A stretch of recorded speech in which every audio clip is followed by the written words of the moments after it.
여호와는 나의 목자시니 내게 부족함이 없으리로다.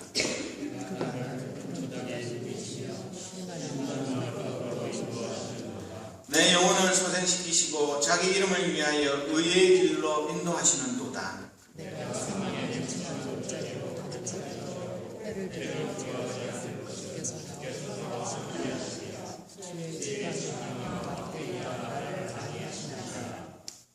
주께서 내 원수의 목전에서 내게 상을 차려주시고 기름을 내 머리에 부으셨으니 내 잔이 넘치나이다.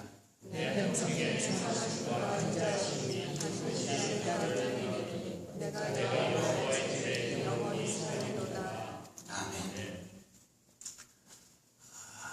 믿음의 형제 자매 여러분, 한 주간 평안하셨습니까?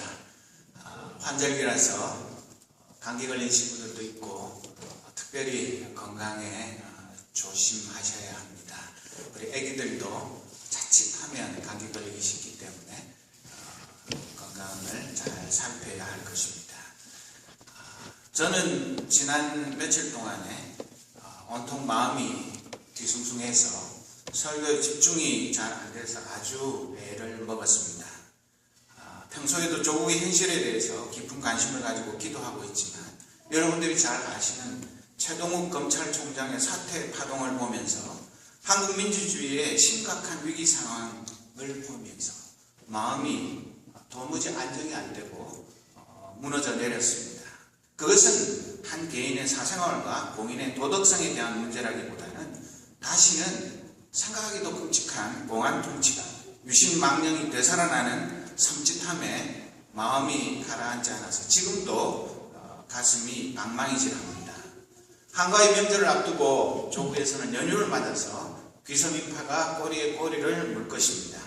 아마 이 사건이 수많은 사람들의 입에서 무수히 입방아에 오르내릴 것입니다. 그래서 조금 전에 목회 기도하면서도 기도했지만 우리가 비록 멀리 떨어져 있어도 마음은 느헤미야의 심정, 모세와 사도 바울의 심정으로 조국의 민주주의를, 화합을, 남북의 평화 통일을 위해서 더 열심히 기도해야 할 때입니다. 여러분들 중에 젊은 분들은 잘 모르시겠지만 저는 7호학번입니다. 대학 들어가자마자부터 맞닥뜨린 그 박정희 말기의 그 유신 군부 독재 시절에 저의 청춘이 정말 언제 어떤 일이 벌어질지 모르는 그런 불안한 상황 속에서 전개되었고 그 유신이라는 것이 얼마나 사람을 망가뜨리는지 그것을 생생하게 경험했기 때문에 다시 유신시대로 돌아간다는 것은 상상하기도 싫은 그런 일입니다. 위로가 되는 것은 한국 가톨릭 교회가 적극적으로 앞장을 서고 일부 개신교인들, 많은 대학 교수들과 학생들, 민주주의를 영원하는 깨어있는 시민들이 정의와 진리의 촛불을 계속해서 밤마다 펴서 이어가고 있기 때문에 결코 하나님께서 우리나라를 다시 30년 전으로 역사의 시계 바늘이 뒤돌아가는 일이 없도록 지켜주실 것을 믿습니다. 오늘 본문인 시편 23편은 시편 전체에서 가장 유명하고 널리 애창되는 다윗의 노래입니다. 우리 성악 전공하시는 분들은 이 노래 한 번도 안 해보신 분 없으시겠죠. 아마 많이 부르셨을 것입니다. 가장 많은 사람들이 애창하는 노래입니다. 무신론자들조차도 이 시편 23편을 모르는 사람은 그 사람은 무식한 사람입니다. 그리고 장례식장에서도 이 시편 23편은 빠지지 않고 인용되는 그런 노래입니다. 너무 유명한 시편이라서 설교하기가 쉽지 않습니다. 제가 이 시편 23편 설교하게 된 것도 아내가 옆구리 찔러가지고 안 하고 싶었는데 준비를 하면서 은혜를 다시 한번 받았습니다. 우리나라 사투리 시편 23편 버전도 엄청나게 많습니다. 여러분 한 번은 다 읽어보셨죠? 경상도 버전, 충청도 버전, 전라도 버전, 그것도 경상도 버전도 1, 2, 3, 4가 있고 전라도 버전도 여러 개 있고 강릉 버전, 평안도, 함경도 버전, 온갖 버전이 다 있습니다.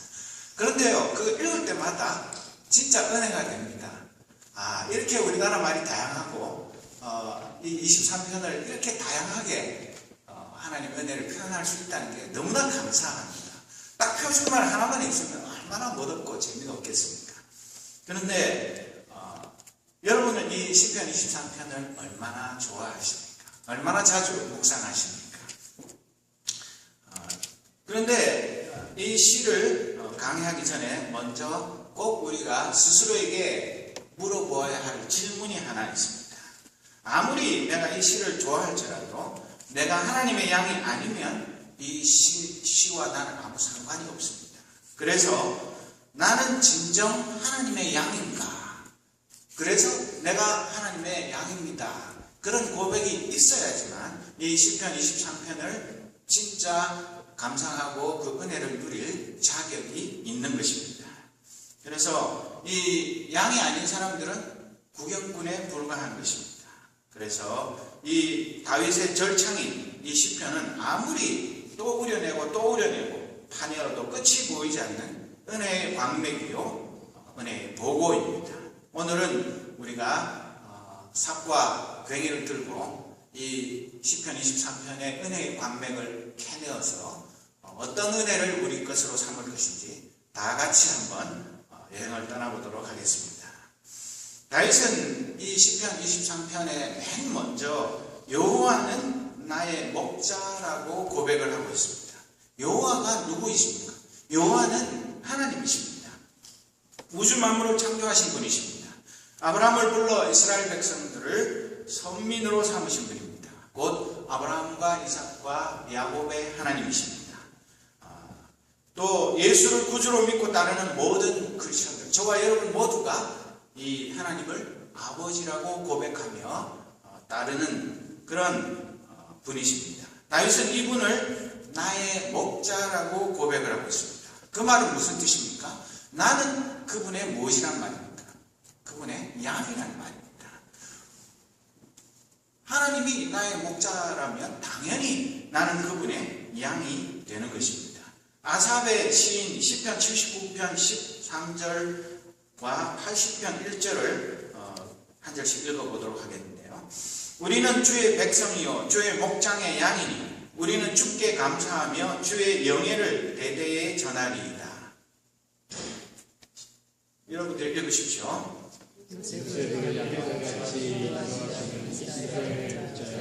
귀를 기울이고 구름다리에 정정하시니 빛을 비추소서. 예, 요셉을 양떼같이 인도한다면서 요셉은 이스라엘 백성을 상징하는 것이고 곧 저와 여러분도 거기에 포함되어 있는 것입니다.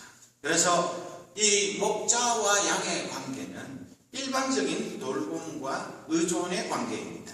양은 목자 없이는 단 한순간도 안전하지도 평안하지도 못합니다. 목자 없는 양은 죽은 목숨입니다. 아무리 자기 혼자 잘 먹고 잘 살 것 같이 생글생글 웃어도 배골고 목타고 구덩이에 빠지고 다치고 도둑질 당하고 잡아먹히는 것은 시간 문제입니다. 왜냐하면 양은 스스로 자기 앞가림을 할 수 있는 그런 동물이 아닙니다. 그래서 양에게는 선한 목자의 보호와 인도를 받는 것이 최고의 행복이요 안전입니다. 다윗은 어린 시절 목자로서 양을 기른 경험이 있기 때문에 목자와 양의 관계를 누구보다도 잘 압니다. 그냥 시인이라서 시로 이렇게 아름답게 표현한 것이 아니라는 말입니다. 소년 다윗이 블레셋 거인 골리앗 앞에 잔뜩 주눅이 들어 전전긍긍하는 이스라엘의 사울왕 앞에서 뭐라고 말했습니까? 사무엘상 17장 34절 이하에 보면 다윗이 사울에게 말하되 주의 종이 아버지의 양을 지킬 때에 사자나 곰이 와서 양떼에서 새끼를 물어가면 내가 따라가서 그것을 치고 그 입에서 새끼를 건져내어 그것이 일어나 나를 해하고자 하면 내가 그 수염을 잡고 그것을 쳐 죽였나이다 라고 담대하게 말했습니다. 다윗 자신이 선한 목자임을 자기도 모르게 말하고 있는 것입니다. 그런 다윗이기 때문에 가장 위대한 목자이신 하나님이 나의 목자라고 고백하고 있는 것입니다. 자기 일생의 그 숱한 갓난 신고, 그 어려운 많은 고비들 가운데서 은혜를 베푸시고 돌보시고 이끄신 하나님이 자기의 목자 되신 것을 간증하고 있는 것입니다. 여러분들 사무엘 상하, 열왕기 상하 그런 성경을 읽어보시고 시편에 있는 수많은 다윗의 시를 읽어보십시오.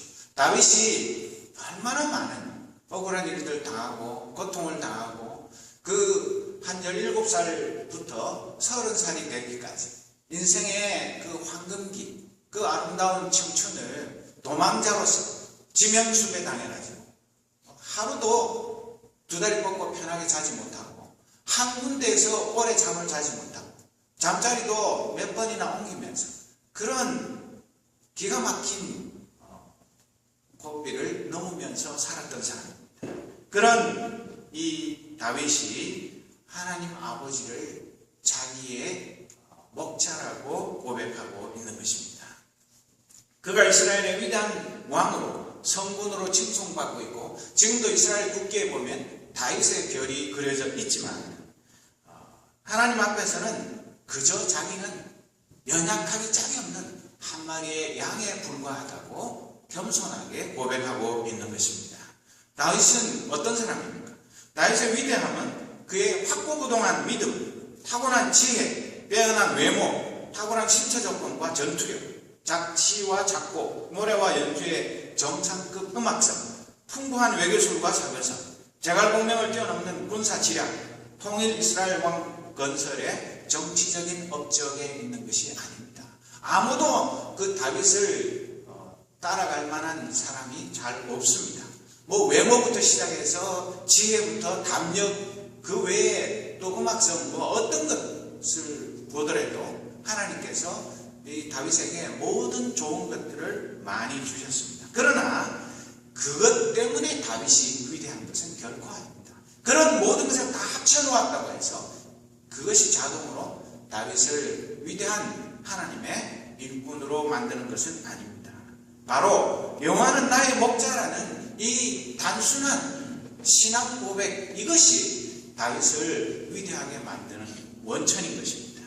하나님은 오직 다윗 한 사람을 내 마음에 합한 자, my own heart라고 말하고 계십니다. 성경에 수많은 사람이 등장하고 있고 다윗보다 더 뛰어난 사람이 있었는지 몰라도 하나님은 오직 이 다윗을 나의 마음에 쏙 드는 사람이라고 그렇게 기뻐하신 것입니다. 왜 그랬을까요?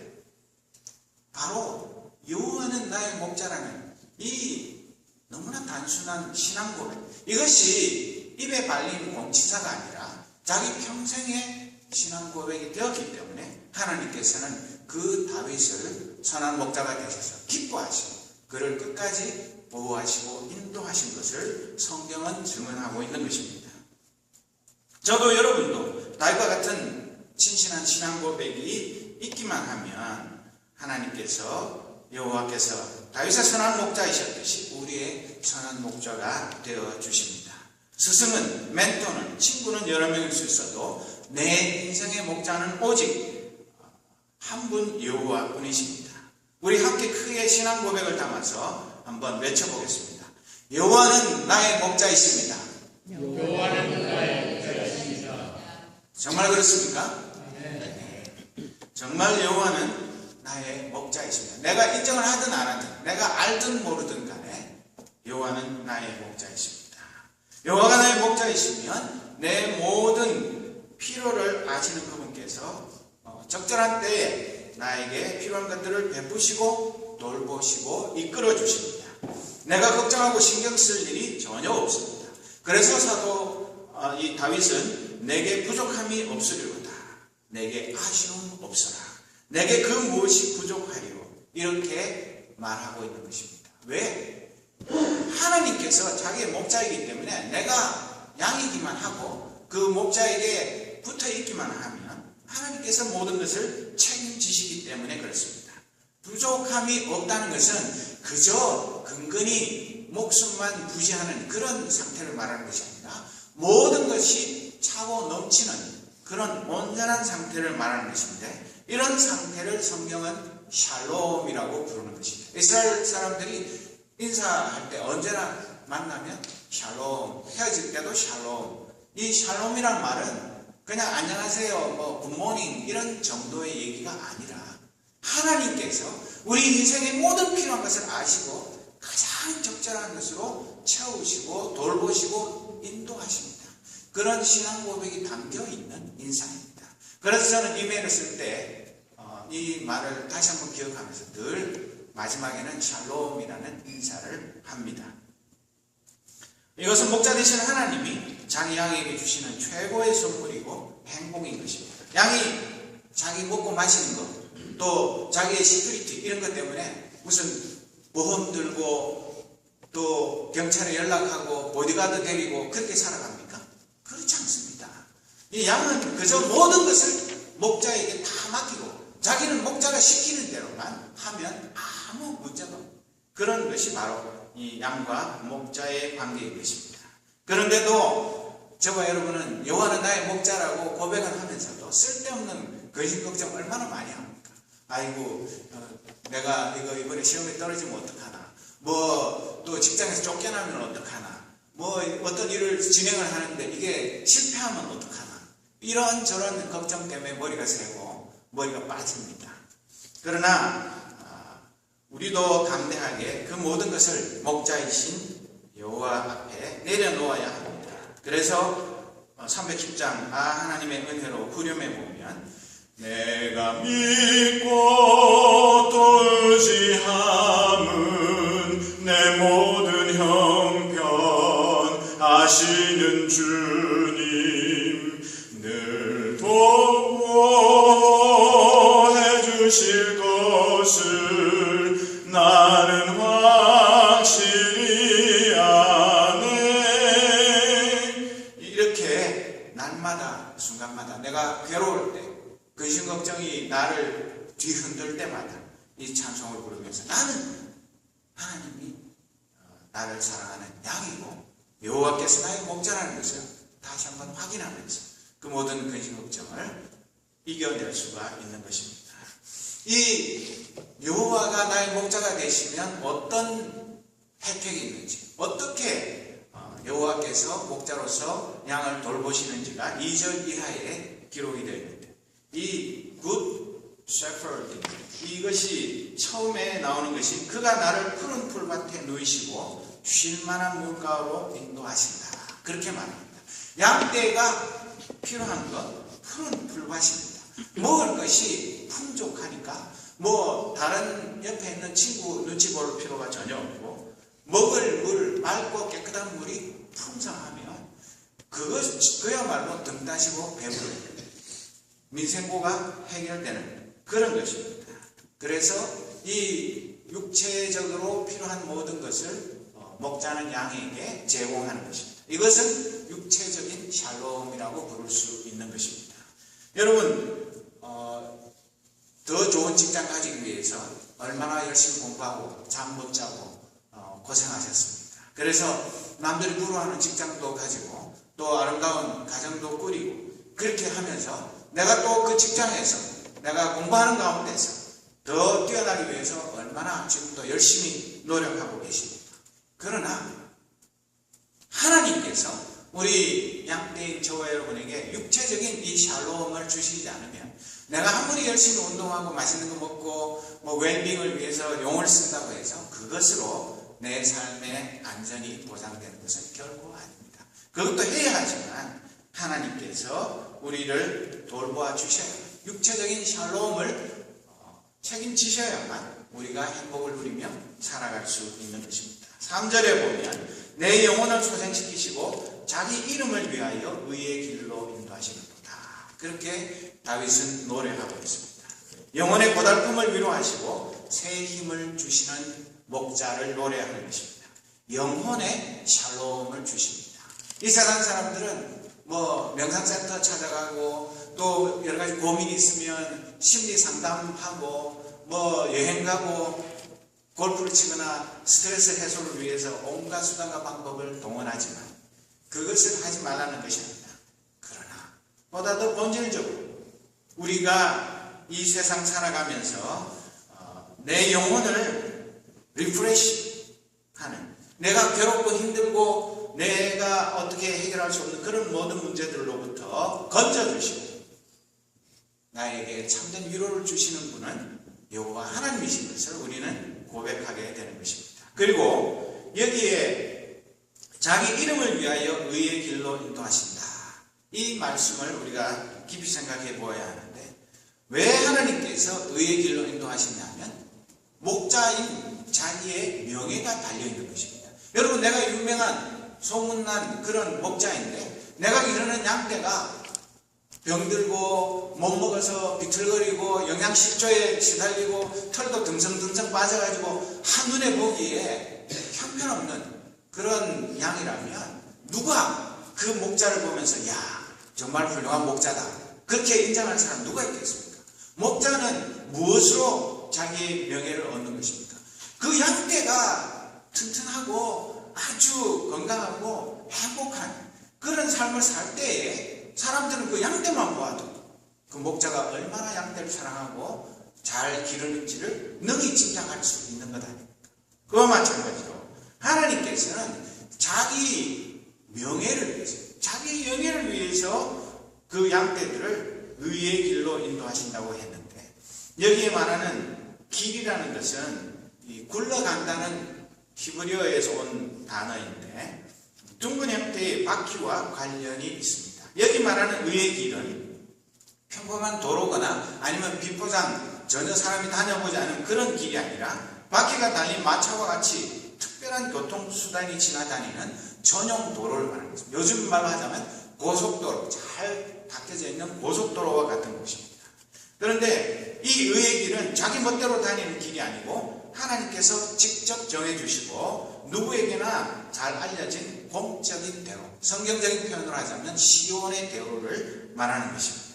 그 길은 하나님이 자기의 이름을 위해서 준비해 놓은 정의의 길, 정도를 말하는 것입니다.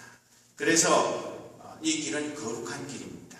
우리들이 그 길을 다님으로 해서 하나님의 거룩한 이름이 높임을 받게 되고 하나님께 영광을 돌리는 결과를 가져오게 되는 것입니다. 우리가 하나님이 마련하신 안녕과 번영의 길로 걸어가며 살면 우리 삶을 통해서 하나님이 저절로 영광을 받으시는 것입니다. 그렇기 때문에 비록 내가 그분께 특별히 한 것 하나도 없어도 하나님께서는 당신의 의지대로 이 모든 것을 내게 주신다. 왜냐하면 그분은 내가 어디에 있든지 간에 나와 함께 계시기 때문이다.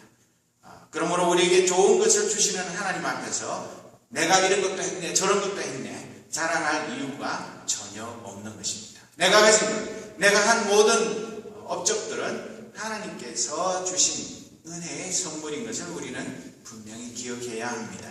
그래서 사도 바울은 고린도전서 15장 10절 말씀에 보면 그러나 내가 나 된 것은 하나님의 은혜로 된 것이니 내게 주신 그의 은혜가 헛되지 아니하여 내가 모든 사도보다 더 많이 수고하였으나 내가 한 것이 아니요 오직 나와 함께 하신 하나님의 은혜로라. 그렇게 고백하고 있는 것입니다.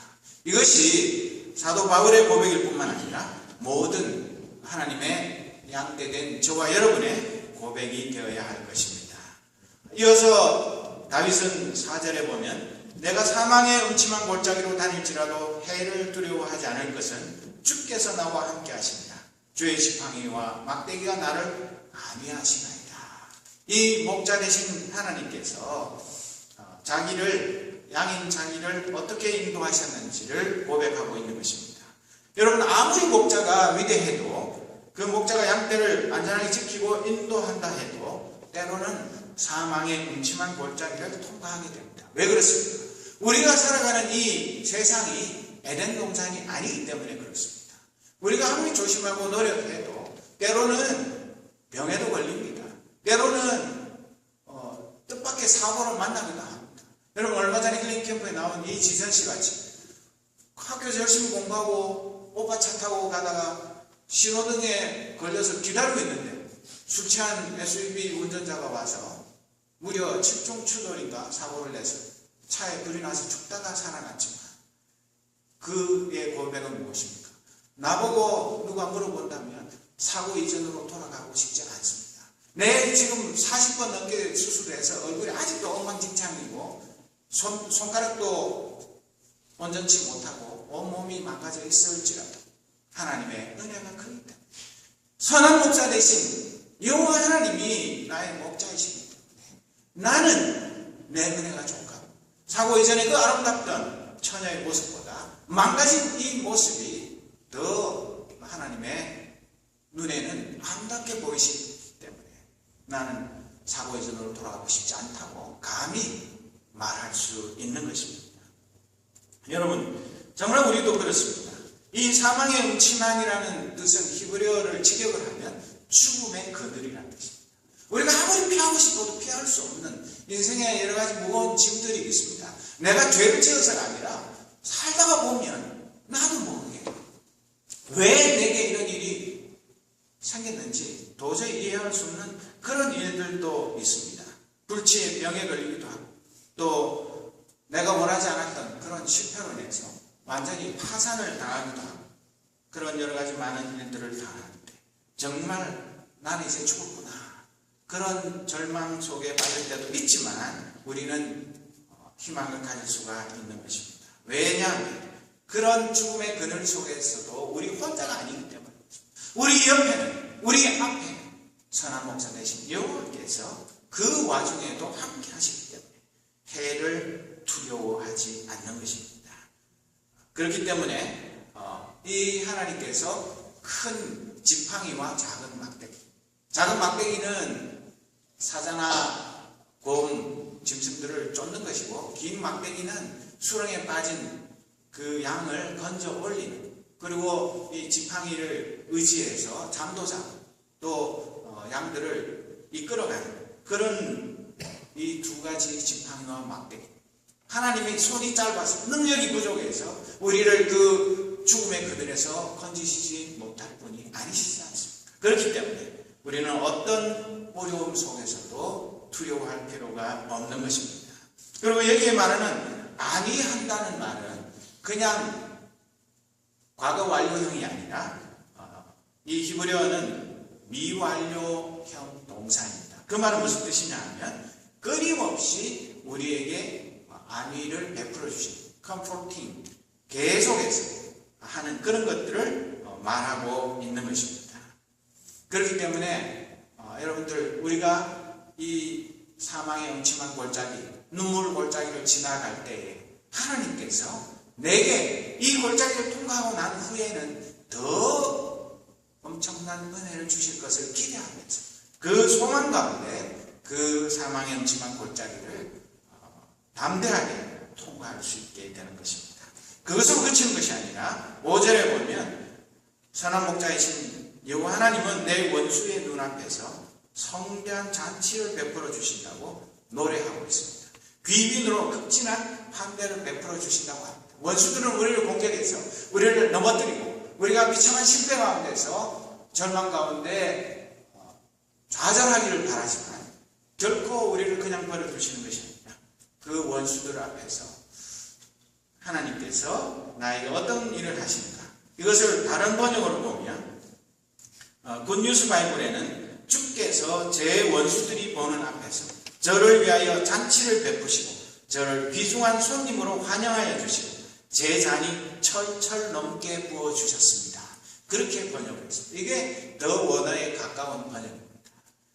그래서 나를 미워하고 해치려고 덤비는 원수 눈앞에서 이런 잔치를 베풀어 주신다는 것은 그냥 평상시에 아무 일 없을 때 내 생일 잔치 무슨 특별한 일이 있어서 축하하는 그런 잔치하고 비교할 수 없는 더 큰 행복입니다. 하나님이 내 편이시고 내 목자이심을 만천하에 공포하시는 것입니다. 나의 억울함과 눈물을 식히시고 하나님이 호스트가 되신 잔치에서 나를 주빈으로 초대해서 우리가 상상도 못한 그런 엄청난 은혜를 베풀어 주시는 것입니다. 이것은 20만 불, 30만 불 정치헌금하고 백악관 만찬에 초대되는 거하고 비교할 수 없는 것입니다. 여러분 아시는지 모르지만 남친의 빈잔이라는 노래가 있습니다. 노래방에 가면 남자들 한잔하고 많이 부르는 노래입니다. 그 가사에 보면 어차피 인생은 빈 술잔 들고 취하는 것 그대여 나머지 서름을 나의 빈잔에 채워줘. 하나님을 목자로 모시지 못한 인생은 잘난 척하고 뭐 다 가진 척하고 힘 있는 척 해봐야 이 유행가 가사가 얘기하는 것하고 조금도 다르지 않습니다. 대통령 지내면 뭐합니까? 한 나라의 왕으로 군림하면 뭐합니까? 결국은 빈잔 들고 이 빈잔에 그대여 나머지 인생의 소름을 이 빈잔에 채워달라고 그런 노래를 부를 수밖에 없는 인생이 바로 저와 여러분입니다. 그런데 우리가 그들과 다른 것이 무엇입니까? 우리에게는 선한 목자 되신 여호와 하나님이 있기 때문에 이런 절망적인 허무적인 그런 노래를 부르지 않고 내 잔이 철철 넘칩니다. 그렇게 환희에 찬 노래를 부를 수 있는 것입니다. 그래서 내 평생에 나의 목자이신 여호와의 선하심과 인자하심이 반드시 나를 따르리니, 이것은 내가 뭐 하나님을 강제로 그렇게 하도록 하는 것이 아니라 내 평생 살아온 삶을 돌아볼 때에 하나님의 그 선하심과 인자하심이 언제나 나와 함께 하셨다는 그런 진실한 신앙 고백인 것을 보여줍니다. 이것은 다윗이 그렇게 됐으면 좋겠네 하는 위시리스트에 있는 그런 것이 아닙니다. 희망사항이 아니라 자기가 그 많은 사망의 음침한 골짜기를 경험하면서도 하나님께서 어떻게 돌보시고, 그리고 그 원수들의 조롱과 비난하면서, 심지어는 자기가 미친 척하면서 침을 질질 흘리면서 미치광이 행세를 하면서 목숨을 부지했던 그런 비참한 과거가 있었지만, 그런 가운데 그냥 망하게 내버려 두시지 않고 그를 높이셔서 이스라엘의 위대한 왕으로 삼으신 그 하나님의 은혜를 생각할 때 이런 노래를 부르지 않을 수가 없었던 것입니다. 여러분, 목자는 지금도 천하직업입니다. 목자, 이스라엘에서는 사람 취급도 못 받고 법원에 가서 증인도 설 수 없고, 그리고 성의를 거룩하게 지킬 수 없기 때문에, 양을 치다 보면 뭐 주일이고 뭐고 아무것도 지키지 못하기 때문에 사람 취급을 받지 못하는 그런 천한 직업이지만, 이 어린 목동이었던 다윗에게 기름 부으셔서 이스라엘의 위대한 왕으로 만드신 하나님의 그 은혜를 생각할 때, 이 다윗은 내 평생에 나의 목자이신 여호와의 선하심과 인자하심이 반드시 나를 따르리니, 어떻게 그렇게 고백하지 않을 수가 있었겠습니까? 그러나 이 고백, 이것으로 끝나는 것이 아니라 이 땅 위에서 양으로 목자 되신 하나님의 그 돌보심 가운데서, 그리고 어떤 인생의 역경과 또 절망적인 상황에서도 인도하시는 하나님의 은혜와 사랑 가운데 살고, 원수들 앞에서 오히려 하나님의 큰 잔치에 초대받아서 그 원수들을 무참하게 만드는 그런 자리에 설 뿐만 아니라, 우리의 그 마지막은 영원한 목자 되신 그 하나님께서 에덴 동산과도 비교할 수 없고, 이 인간의 언어로 표현할 수 없는 요한계시록 22장에 기록되어 있는 21장 22장에 나오는 그런 우리 하나만 가져도 평생에 보물로 삼을 그런 것들로 길을 만들고 집을 짓고 온 천지 사방에 흔한 것이 최상급 보석인 그런 아름다운 집에서 하나님과 더불어 영원토록 살아갈 그 약속이 우리에게 주어져 있지 않습니까? 그렇기 때문에 우리는 절대로 이 세상 살면서 어떤 어려움 속에서도 그것이 끝이라고 스스로 목숨을 끊거나 절망 속에 몸부림칠 까닭이 없는 것입니다. 여러분, 이것은 다윗의 노래일 뿐만 아니라 바로 저의 노래이기도 합니다. 여러분들이 보실 때 제가 어떻게 보이시는지 모르지만, 저는 정말 목사 아들이었고 또 서운해서 낳은 아들이었지만, 부모님의 마음을 아프게 한 것은 물론이요, 또 하나님 아버지의 마음도 아프게 하고, 저 뒤에 앉아있는 사랑하는 아내의 마음도 오래도록 아프게 했던 그런 사람입니다. 그래서 하나님의 그 인도하심, 하나님의 보호하심, 그거 다 떨쳐버리고 내 마음대로, 내 생각대로, 내 뜻대로 내가 생각하는 그런 정의를 실현하겠다고 하루 강아지 더 무서운 줄 모르고 얼마나 많이 방황하고 병들고 지치고 고통 속에서 헤매던 날들이 있었는지 모릅니다. 그래서 277장 양떼를 떠나서 이 찬송을 부를 때마다 저는 지난 날들에 제가 하나님 앞에 바로 살지 못하고 양떼를 떠나서 내 마음대로 살았던 그 지난 날들을 회개하면서 다시 한번 선한 목사 대신 하나님의 은혜에 감사하지 않을 수가 없습니다. 양떼를 떠나서 길 잃어버린 나 목자의 소리 싫어서 먼 길로 나갔네. 방탕한 이 몸은 큰 불효 행하여 아버지 음성 싫어서 먼 길로 나갔네. 목사 아들이기 때문에 친구가 욕해도 마주 욕하지 못하고 때려도 나도 한 대 때리지 못하고 그런 PK라고 불리는 패스털 스키드의 그 고통, 그런 걸 여러분 안 겪어본 사람들은 모릅니다. 정말 억울하고 분하고 그냥 한 주먹 날리고 싶은데도 그렇게 하면 목사 아들이 저렇게 개척하니까 이렇게 되면 내가 나쁜 놈 되는 게 문제가 아니라 아버지가 욕을 얻어먹기 때문에 그런 것 때문에 정말 힘든 시절이 많았고, 심지어 대학 2학년 때는 주일 예배 마치고 사람들이 이제 막 아버지 축도 끝나고 자리에서 일어서지도 않았는데 하도 성질 돋구는 후배가 있어서 그 자리에서 예배당 안에서 제가 주먹으로 반 죽을 만큼 두들겨 팼습니다. 그래가지고 그 후배는 그 목사가 아버지 집에 가서 제 방에 침대에 누워있고 저는 도망치고 그런 일들도 있었고, 그거는 정말 애교에 불과하고 얼마나 아버지 어머니의 마음, 또 결혼하고 난 후에는 사랑하는 아내의 마음을 아프게 하고 10년 동안이나 신학 공부를 안 하고 세상 생활을 하면서 속을 썩였는지 모릅니다. 그리고 진병원 가서도 2번이나 서울로 아내 몰래 감쪽같이 가출을 해서 가출했다고 해서 오해는 하지 마십시오.